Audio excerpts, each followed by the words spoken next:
you spiritual but not religious? If so, you should ask your metaphysician whether the New Age is right for you.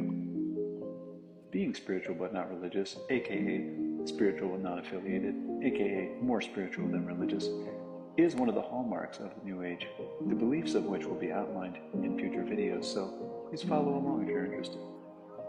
Maybe you already identify as a New Ager, or perhaps like me, you wish to be somewhat distanced from the more woo aspects of the movement, in which case you might claim the title spiritual but not superstitious, or spiritual but not ridiculous.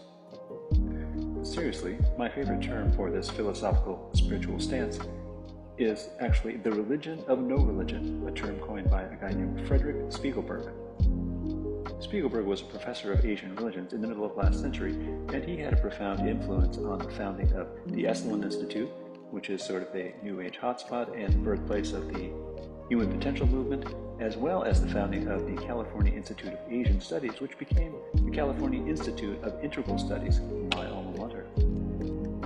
One day, the young Spiegelberg was walking through a wheat field and contemplating a rilke poem on a beautiful day, when suddenly everything around him became illuminated by a spiritual radiance, a kind of holiness, beauty, and sacredness.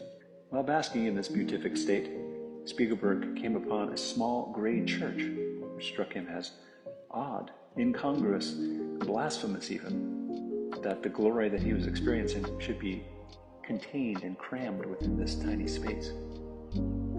Spiegelberg went on to teach that all mystical experiences, such as the one that he had, are based on paradox, especially the paradox of God and nature being intertwined, a sort of God nature.